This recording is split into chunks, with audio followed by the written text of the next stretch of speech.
In today's episode of my podcast story, we have Lisa Tickel, a resilient survivor of childhood abuse and the inspiring host of the podcast Healing and Growing, Hand in Hand. Lisa is dedicated to empowering others on their healing journeys, sharing her own transformative story of overcoming trauma and navigating life in a survival mode. Through her podcast, she provides a platform for abuse and trauma survivors to share their experiences while also featuring experts who offer valuable tools and resources. Lisa's unique perspective and authentic approach make her a powerful voice in the healing community.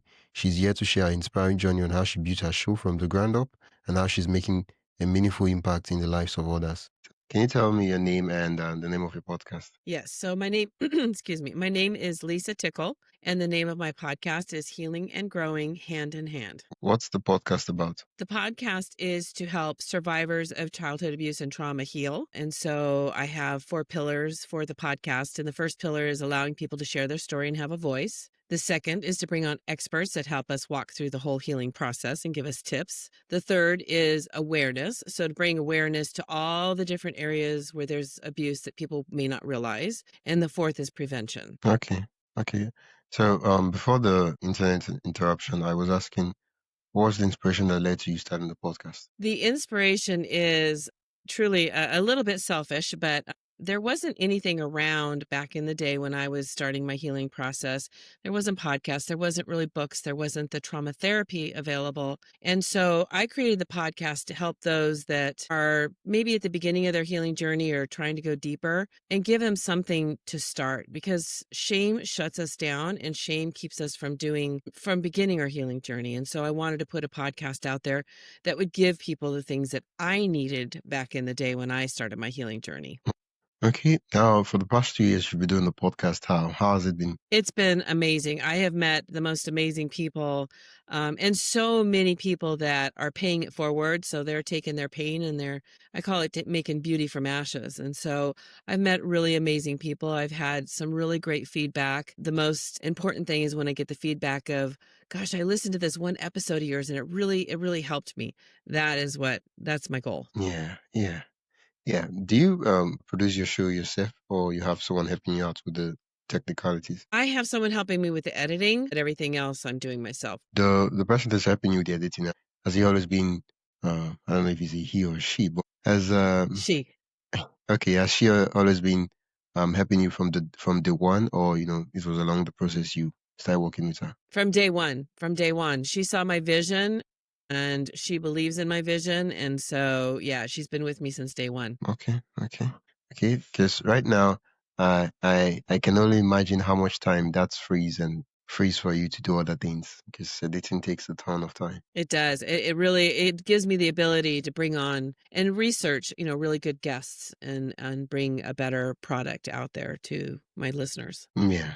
When you started the podcast, what were the purpose, that you had with the podcast? Like, I'm starting the podcast. What were you seeking to do with the podcast? With my podcast? Yeah. Well, my podcast, I guess I hope I answer this right, but I want my podcast to go out there and help people. And so, I've always made it free for guests as well as to put it out there. I don't know if I'm answering your question, though. I'm sorry. Yeah. You know how everybody has a reason why they do what they do, right? Yeah. And yeah, right. And then there's I want to help people, I want to change the world. That's good. That's important. And then there's also, okay, yeah, this is why I like to do it too, right? More like, oh, this is why I like to do it, because podcasting is important, but then there are other things too. You could write a book, you could do a TV show, there's so many other things one could do to like actually get the message out there about the topic, right? But you chose podcasting. So now I'm asking, why? What were the things you were seeking to do with the podcast? The Well, purpose of you starting the podcast. so getting the word out and really help and reaching out to those people that are so afraid to get help. I also have a women's healing workshop as well as a women's healing community. So I have a few things that I'm involved with in this arena. But the podcast is really to reach out to those that are so afraid, to start their trauma therapy or to even start their healing process. My hope is that, in listening to the podcast, that they'll be able to feel brave enough to get help. Well, okay. And how's that been working out for you? How's that been working out? I guess pretty good. I mean, I'm getting some good feedback and I really enjoy doing it. And it really is my passion. And I'm getting better at it and improving, what I'm bringing to the listeners. And I'm learning and healing and growing a lot myself, I'll tell you. I know way more about trauma than I ever thought I would. Yeah, you mentioned the word I'm getting better at it, right? And for most persons, they're like, oh, maybe she's just saying it so that people will say that, oh, podcasting is nice. So could you be kind enough to like tell us, oh, the before and then the after? So the before I had a pretty clear vision, but I kind of fumbled through it. I was uncomfortable in front of the camera, of course, and I would lose my train of thought a lot. And so I've improved a lot in learning more about my guests and just getting more relaxed because really the thing that I think that kind of broke that uncomfortableness is I share stories on my podcast I've never shared in my life. And as I've got the guest on and we're talking and I'm thinking, "Oh God, here comes a story." And it's a story I've never shared with anyone. But I put it out there because if that story is going to help someone. And so I've gotten braver. I've definitely gotten braver. And I'm just always looking for new ways to get information out there, as well as going really deep and finding those deep, dark secrets that people think and they never want to say. I want to be able to answer those questions with experts. Yeah, yeah, yeah. I'm glad I didn't lead you with the question because usually what the question I would ask is, podcasting is a self-improvement journey, and how has that been working out for you? And without even asking that question, you have gone on to say that podcasting has helped you to kind of step out of your comfort zone in a way and be more confident and in terms of sharing your story and talking and asking the right questions. Yeah, and it's a pretty, heavy subject talking about trauma and people telling their stories, but somehow I find a way to make it easier to kind of swallow. We do kind of laugh. There's tears and there's just there's moments where it's kind of heavy and then there's moments where it's lighter. And so it's really nice that I can create that for the listener so it's not always so heavy and overwhelming. Yeah, yeah. Yeah, it's the podcast audio only or audio and video? Pardon? I'm sorry. Is the podcast audio only or audio and video? It's, both audio and video, so I have a YouTube channel, and then it's also on Spotify and Apple and a couple others, but it's both. How's the YouTube channel doing? It's doing pretty well. Of course, I know it takes a while to get that going, but, it's getting there. I'm proud of what I've done so far, and it's just gonna keep getting better. Yeah, yeah, yeah. Audio and video. And did you just start from the beginning? Oh, I'm going to do audio and video, or it was like, oh, I started with audio and now I think I should move to video. I jumped in with both feet and I just did both. I did both. I didn't trust myself. If I just did audio, I might end up just staying with audio. And video is it's important because your listener needs to be able to connect with you. I didn't even consider doing just audio. I like that perspective. I know myself that if I was to start audio, I mean, I would just get into the what's the word? Get used to it, and I might not do video. Right, right. I'd get comfortable. Yeah. Looking back at your podcast, right? I know the podcast is still young, but not too young, right? But there's still many glory days ahead of the podcast. What would you say are some of like the exciting stories about your podcast you'd love to share with me for the past years? I've met some really amazing guests, and I think one of the most surprising one was one of my guests named Bobby Click, and he shared an area of abuse that most people aren't aware of, and that is here in the United States. We have 20 million children that play in sports, and over a third of them are still being abused today. And he gave statistics for all different countries throughout the world. And it's frightening. And so, it's stuff like that, getting that information out there and seeing, the surprise of people and they start asking more questions. And so, I think the exciting thing is I'm helping to make trauma not such a taboo subject. We need to talk about it and we need to have a voice. It's really important. Yeah, yeah, very, very, very important. Yeah, oh, fact that you shared this stats, like this is a really, really big issue, right? It's not like, oh yeah, I mean, usually when people hear trauma and all that, there's this feeling that, oh, I mean, it's for the select few. I mean, it's not really our cup of tea. It's rare that I find someone that doesn't have trauma in their life, unfortunately. Yeah, yeah. Okay. How has the growth of the podcast been like? It's been slow. At first it's been kind of slow. It depends on the guests that I bring on. I'm getting some bigger guests, which is great more than anything because they're experts and they're really well loved and respected. And I feel like it's bringing, more attention to me, which is great. And from those, I'm getting a lot more subscribers. So that's helping. It's a slow process. I don't watch it really close because I don't want my head going there too much. I kind of peek at Yeah. it and I make adjustments, but it's slow. Yeah. Okay. Okay. So if you were to like point to your top three levers that grow your podcast, like top three ways you get new listeners, what would you list? Well, having the right guests, first of all, that really are experts and get that information out there, that's really huge. Also, sometimes some of the topics I talk about will bring in a lot of listeners. Of course, if you hit on the topic narcissist, you'll definitely get a lot of listeners. And then one of the things I did to also bring more people to my podcast is on my YouTube channel. I also created a YouTube series called Experts Explain Trauma. It's me interviewing actually licensed therapists, and I ask them one question, and it's just short videos. I ask them one really deep question, they answer it, and then they give the listener tips on how they can overcome that particular topic. And I have found that I've gotten a lot of really great feedback on that. And I just started that I think in April. So that's really helped bring a lot of listeners as well. Okay. Okay. That's one. We'll come back to that, but I just want us to complete this train of thoughts before I start taking us elsewhere.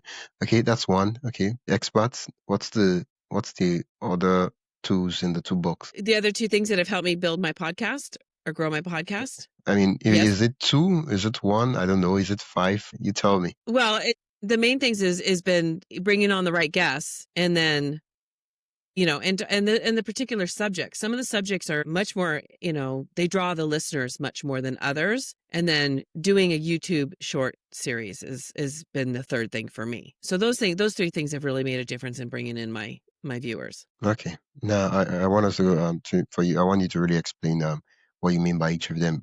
Okay, you said YouTube short series. What's the YouTube short series about? Is it different from the Expert Explains series? No, that's what it is. So I've got my podcast, and then I've got an expert series called Experts Explain Trauma, and it's short videos on YouTube. And what it is I bring on the experts. I ask them one quick question. It's usually a really deep question. They answer the question, and then they will give the listener tips on how to overcome that. So it's just YouTube video shorts, and the series is called Experts Explain Trauma. Hey, just a quick break. If you enjoying the insights so far and want even more behind the scenes ideas, inspiration, and tools for growing your own podcast, join my email list at mypodcaststory.com/join. That is mypodcaststory.com/join. You get access to helpful resources, exclusive updates, and the kind of stuff I only share with my email subscribers. Whether you're starting out or already podcasting, there's something valuable waiting for you. Head over to mypodcaststory.com/join and subscribe. Now, back to the episode. What's the length of an average video in that series? 7 minutes, I think it is. They vary, but Oh, no more than 10 minutes. yeah. When you say mentioning short videos, what I was actually thinking was TikTok, Instagram Reels kind of video. YouTube Uh, have that those vertical videos too. yeah, no, it's just it gives the listeners an opportunity to, if they got 10 minutes, they can listen to it as Yeah, opposed I to having mean, to listen to my whole podcast. Yeah, I mean, now that you mention it, you could actually do that for vertical videos too, right? Like at the end Mhm. of, let's say, each expert, you just find one question that they get to answer, like, straight to the point. What's the word? From rapid fire questions, right? And you Right. ask them, yeah, and then they answer. It's different from the major interview, of course. That usually this one should take about 2 to 3 minutes for them to go through. And when you just cut that section, because it's pre-purposed, it's different. It's not like you just try to pull out a conversation out of context. Now it's you Right. actually design the question and you Yep. get to like clip that part, and now you have different series for That's shorts, TikTok, Reels, and all that. And you can also add it into a playlist on your channel so people can just quickly go through it and binge watch it. So that's kind of nice. yeah. It's again getting more information out there to help people. Yeah, yeah. I like the idea and the concept of the expert explains trauma concept, and I'm already thinking of ways I could apply that to my own niche, right? I could be expert explains podcasting, right? And Yeah, I'm thinking about that, and yeah. yeah. So out of curiosity, you said it's 7 minutes. So I'm curious, is it that you book a time of about 10 minutes with the guest, or you actually do 1 hour, but then you find a way to cut out 7 minutes for them to answer that one deep question? So what I do is I book about an hour with them, and Okay. what I'll do ahead of time is I'll do some research and look for those tough questions, and we'll do 4 in an hour. So we'll do 4 questions in an hour. And so I Wow. research and I find the deep questions. I send them to the expert. They're welcome if they know something a better question, that's fine. So we pick 4 questions, and then I already do my intro and outro before they even get on.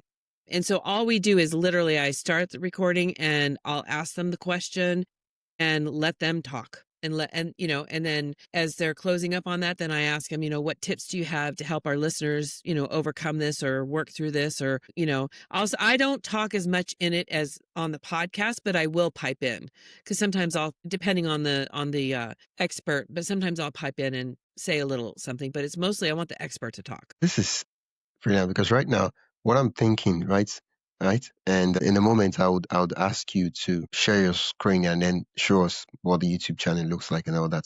But what I'm thinking is that, let's say, give me a topic, like a topic in your industry. Uh, Binge eating versus emotional eating. That's a huge one. Binge eating versus emotional eating. Okay, that's like Correct. two topics, but then we're doing comparisons, right? Yeah, so what I had an expert that speaks about eating disorders, and those are the two that a lot of trauma people deal with. And so the first thing is I didn't even realize there's a difference. A lot of people use those words interchangeably. So I did have her explain what's the difference between emotional eating versus binge eating. I found out I'm an emotional eater. Another one of my friends figured out she's a binge eater. So yeah, so I had her explain that because there's a lot of confusion with that. Yeah, because right now, if you were to pick binge eating, for example, I'm just thinking out of the top of my head, why do people what is binge eating? Why do people binge eat?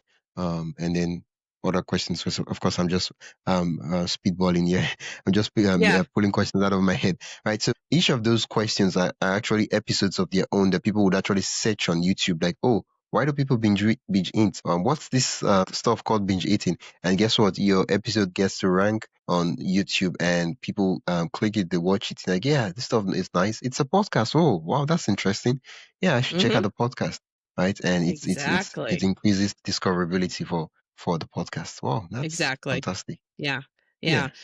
Yeah, I love the idea. And then, I have one particular complex trauma specialist. His name's Tim Fletcher, and he's very well known in the industry. He's amazing. And I had him on my podcast about a year ago, and he's so good. And so I invited him back. I was thinking, maybe I know he's a really busy guy. He was so excited and he loves the idea of collaborating, and so that's what's nice too in my particular industry is a lot of people want to collaborate. So that helps a lot too. yeah, yeah. Would you be kind to just show us your YouTube channel and Yeah. show us some of the things and explain some of the concepts behind it, so we see what's the word, an expert on podcasting Yeah. is explaining. I wish I was a real expert. I'm not an expert, not not yet, but let me get to This it is here. It's there should be an it's option to share on the screen, like it just okay, hang says on. Let share. me pull Yeah. it up here. My internet is very slow for some reason. Oh, okay. Okay, there we go. There's my channel. She's gonna start. That's Tim Fletcher. Okay, so I haven't shared on here this way, Yeah. Brian. Okay. And then I'm going to do. Okay. So this is my Yeah. YouTube channel. Wow. Yeah. And so we have on here, this is Tim Fletcher. So this was my podcast I had with him, and it's been really popular. So we put that on as like the main. Wow. And here is my Experts Explain Trauma series. You can see Yeah. insecure Yeah. attachment signs. Why can't I stop eating? you know, what's really abused, because sometimes you'd be surprised how many people realize they weren't even abused. So some of Yeah. them are longer than I thought, to be honest with you. Some of them are a little bit longer than I thought, but that's okay. I mean, it's, it's a lot of valuable information. And then here is my podcast. So this one just came Okay. out today. Okay. What about the one at the bottom? That's clips, right? Yes. So when you say clips, okay, that's like 4 or 5 minute sections of the episode. Yeah, those come from the episode. Yeah. And honestly, I haven't seen a lot of these in a while because somebody else is doing them for me. But yeah, she pulls, I don't know, anywhere from 5 to 8 clips. I mean, she tells me the numbers because there's a lot of good stuff in these, but she pulls a lot of a lot of clips from my podcasts. Here's some of the shorts. Oh, that's a nice Just picture. just on the clips, do you also release the clips as episodes on your audio podcast, or you just leave it on YouTube? No, I think they're just on YouTube. We just do YouTube right now. No, okay. Yeah, for Yeah, now. the shorts are performing, right? Mm-hmm. Yeah, Mm-hmm. you're getting views. And when you mentioned someone is handling the clips, so is it the same lady that does the editing or someone else? Yeah. No. I just have one person doing the shorts and the video and the podcast. I just hired someone to help me start doing videos. I want to do more videos of me to be personal.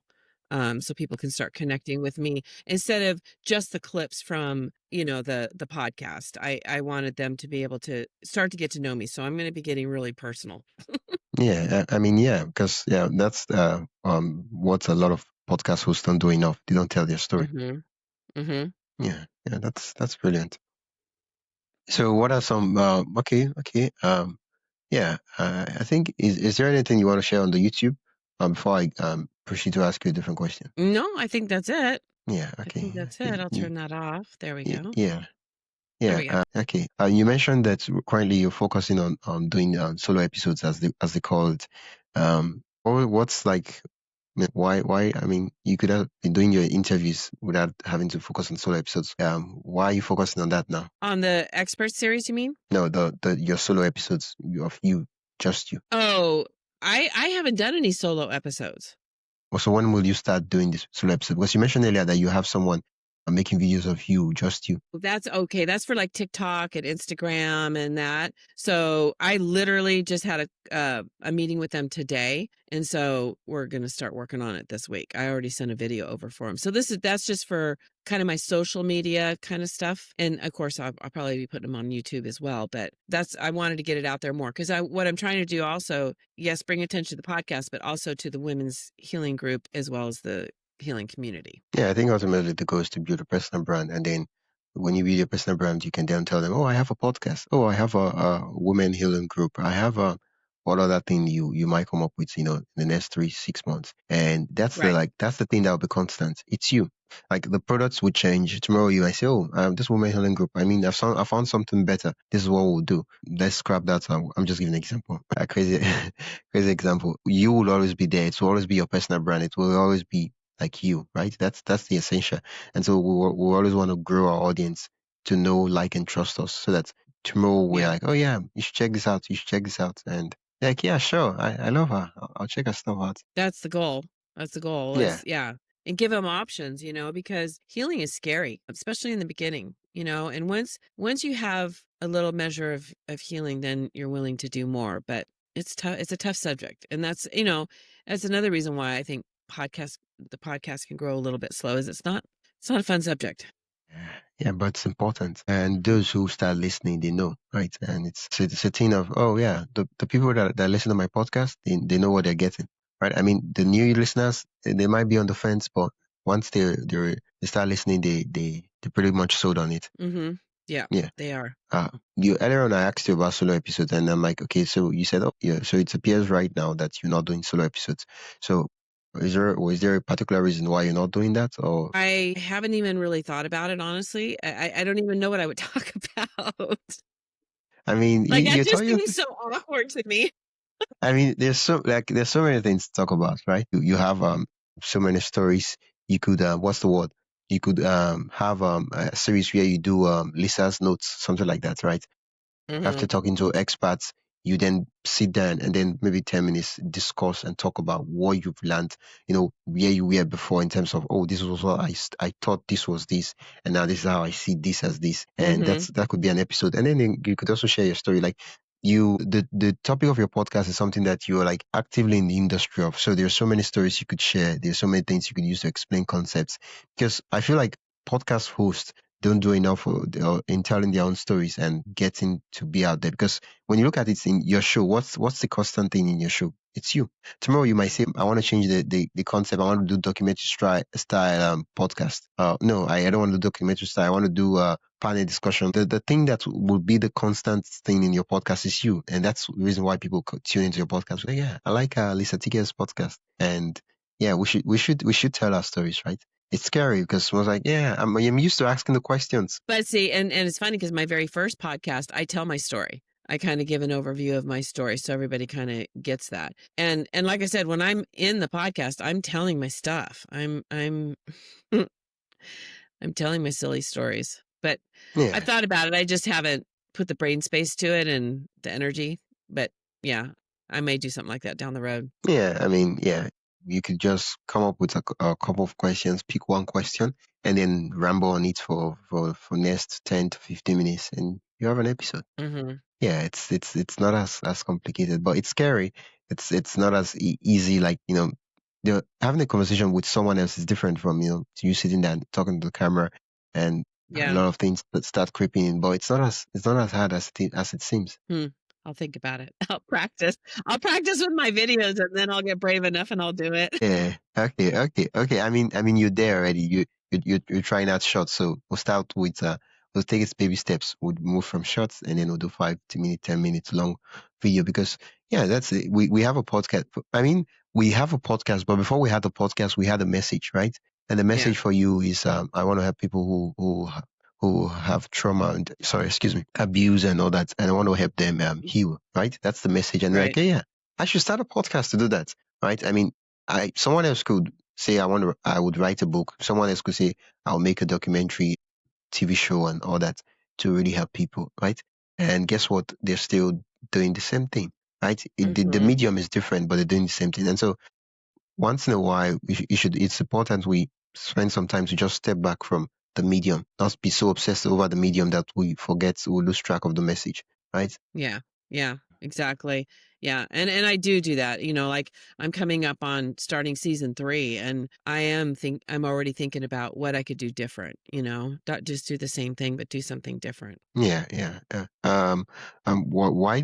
Is there a particular reason why you decided to do seasons? Because usually most podcasters just do episodes by episodes. Well, I do episodes, but I guess the reason why I say a season is because I continue to record into November, but we don't put any recordings up after November 1st until January 1st. So we take a break. So that's why I call it a season. But the episode Okay. number continues the same. Yeah. Yeah. So Is maybe it's there a is more there a internal particular thing. reason? You mentioned that November towards that period you don't publish episodes. Why? Take a break. We're taking a break. I don't have a Okay. lot of support right now, but the person I have is maxed out. So, and it gives me time to think about and get ready for the next season. And it's the holidays. Yeah. Yeah. Yeah. So we I mean, if you play, put it that way, and we'll still post shorts and we'll still post other things. We're just not posting the podcast. yeah. Does the podcast have a website? It does How's have the a website doing? website. Do you check on the analytics for the website? Like, do people visit the website? I do, and I get so many leads from social media. It's crazy. But I mean, I have looked at the analytics behind there. It's been a couple weeks because I was on vacation, but I do check that because I'm curious. Okay. Yeah. Yeah. People do check out the stuff because usually, I'm like, is the website really working, or is it just there because we have to have a website? Mine's pretty robust. I mean, because I also have my workshop on there. I've got the community. So it's pretty robust. So I put a lot of work into it. Again, it's just another tool for people to go to behind the scenes and get a little help, and they can be anonymous if they so choose to. Cool. Can you walk us through your workflow? How does your podcast get made? How does an episode get made from idea to eventually publishing? So how I do it now is I have more experts on, and I'm looking for the real hard areas in the trauma arena. So I have my topic for instance, like let's say religious abuse. Let's just use that. So I'm trying to find an expert, and they have to be a licensed therapist that's in that arena. And I start doing my research. I reach out to them. If they agree, by the time they agree, I already know about them and I have an idea of what I want to talk about. But I also put together questions. I research a little more about that particular topic and have questions. I always send them to the guest. It doesn't mean that we're going to have like a formal interview, but I want the guest to get an idea of what it is I'm looking for. And if the guest is more comfortable making it an interview, I'll do it that way. Otherwise, it's mostly conversational, which gives us an opportunity to, share stories and bring more information into the podcast. But I mean, I do put a lot of time into that. That's why I'm glad I don't do the editing and stuff, because that's the stuff to me that's important. And that's my job. And that's what's making me a better host and actually helping me heal as well, is by diving into these subjects and then finding experts to talk about them. Okay, so that's the idea. So what's the you've done the idea, you found the guest, you've done the research about, and how do you book where do you find the guests on? How do you book the technicalities of how it moves along? So I find the guest. If it's a really big guest, I work with their assistant usually, and we schedule a time. And then I will send them, I also use Riverside. I'll send them the link. I'll send them my phone number in case there's a problem with Riverside, and I follow up with them. If they are someone that came through some of the websites that I use, Podmatch, or like I got a bunch of really great people from a Facebook group called Need a Guest. And so I send them, I do have in that case, because I don't know them really well. And in order to get to know them better, I used to do pre-interviews. I don't have time for that anymore. And so I've created I've created a guest application, and it's not an application, it's more a form. And it's the very questions that I would ask him if we were on a pre-interview.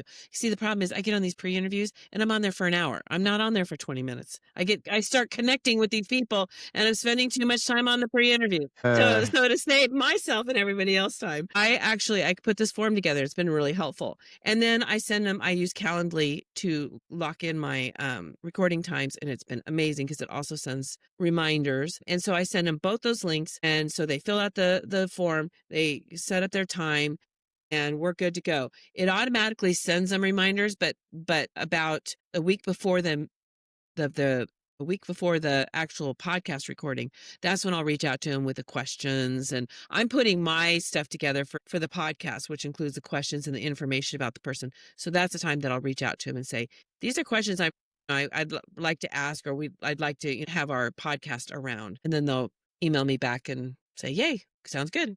Okay, and so you book the meetings. Calendly does the follow up. Yes. The form you mentioned, you have a form they have to fill. Is it on Calendly or is it a different? It's a different platform. It's Jot Form, Jot Form. Super easy. Yeah. It's free. I think you get 5 questionnaires for free. It's been great. It's works out really well, because not only can you ask them questions, but I'll even have them include all their social media, all their links, their bio, their picture, it's connected with the form. So what's nice is by the time I sit down and record with them, I want to have everything. I want to have their bio, their picture, all their links, everything, so that I don't have to bother them afterwards. Just interact with them when it's time for the podcast to come out. Oh, that's yeah. I mean, yeah, mine. I use the same booking software as the form, right? So it's the same um software that I use for booking that has the form, right? But it all makes sense. So you can ask them per questions, and that way it helps you to kind of prepare, and you don't have to start hunting for. Oh, I need a photo from you to use on the thumbnail, and then back and forth 3 weeks. I mean, because people are busy, right? So you might Yeah. as well just get what you want to get from them once and for all. And once you're done with the episode, you're done with the episode, and you Yeah. can move on to the Yeah, other. exactly. I can upload it to the person that's doing my editing. She's got everything. It's off my desk. It's done. I've delegated it. Okay, so you use Riverside for recording, and then once she goes in and finds the file, and then she does the editing magic, which I don't know the software, but yeah, she does her own thing with her own stack of tools. When the episode is ready, she does the. She does, yeah, she does all the uploading for me, schedules it both on YouTube and Spotify, all the other platforms, and she already has created the reels from it. and she's already scheduled those to go on to TikTok, Instagram, LinkedIn, and my Facebook page. So yeah, she does all of that. It's amazing. Yeah, when you mention LinkedIn, is it going live on your LinkedIn personal account? Be company business. It's on my account. I have my own account. I mean, it's my personal account. I don't have a business account, I don't think. So I don't think. just out of curiosity, because I'm not so conversant with the LinkedIn, how do you manage the the permissions of her having like getting to post on? Is there like how do you guys deal with that? I think how she does that one is through a software that she has. And I think I did have to, it's been a while because we've been doing this for a while. I know I have to give her access. It hasn't been a problem at all. I mean, I have not had any problems because she posts everything for me. So she has my permission to do it. Oh, okay. So it's more like a scheduling software, and Yes. this so you just had to give access to the scheduling software, and now she does everything inside the scheduling software dashboard, and it all goes like. Correct. Yes. Yes. Yeah. She bought a software Yeah. that works really well. Can you remember the name? Oh, no.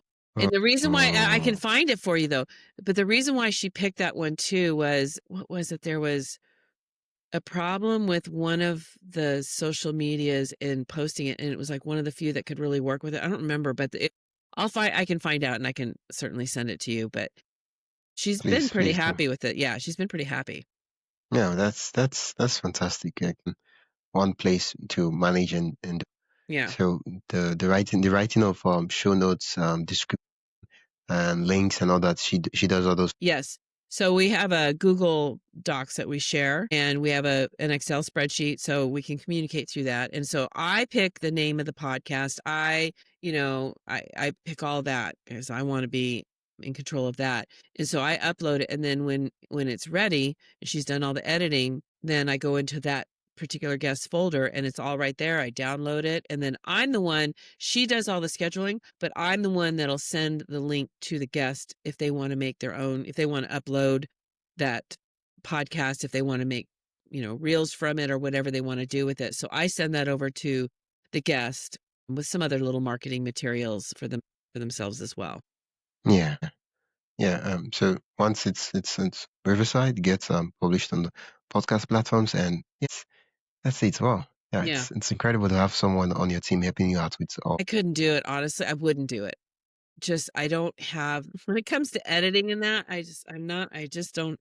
I have a lot of gifts in a lot of areas. It's not that. How many episodes do you release a week? Because I want to see like how it's and the number of editing she has to do. So the first year we did 2. This year we're doing 1. And the reason why is because I literally created the workshop and the healing community, and that took so much of my time. So I didn't have the time to record. It might go back up next year. I don't know. It just depends on what my schedule is. But I have it go out every Monday. And Yeah. then the experts explain trauma. That's released every Thursday. Okay, wait. You have an episode released every Thursday, and then you have another episode released.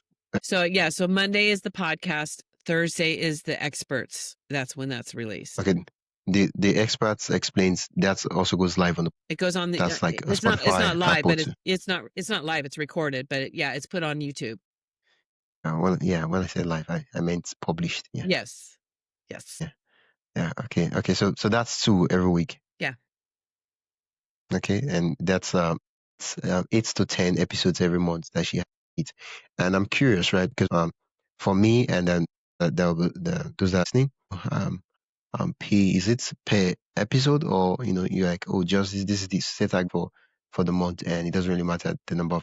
Well, I pay her a flat fee and we agree upon how many episodes and what's going to be included in that. So I just pay a flat fee, and she does way more than what I pay her for. She's really good. She really believes in this, and she knows it's going to blow up and she wants to support it. But that's what I do. And so that's why we're kind of on a little bit of we're on a limited budget. And so we're doing the best we can with what our little limited budget is. But yeah. Yeah. I mean, it's all mixed. Yeah. Yeah. Thanks for explaining it and sharing it. One final question I ask all podcast guests is: does the podcast? It's not making money yet, but it will. Okay, but it leads and funnels into the community, the group, and the workshop. Yes, those are paid. Yes. So the workshop there The is. podcast. Yeah. Yeah. Yeah. The podcast money is going back into the podcast. Yeah, yeah. Because when I say podcast make money, the first thoughts that comes into people's minds, oh, I've not had a sponsor yet. I don't get paid for ads or any of those things. And I'm like, yeah, I mean, the podcast is funneling people to your paid program and whatever Right. you have to far. And so as much as he's doing, it's Mhm. Right, right. Exactly. Exactly, you're right. Mhm. yeah.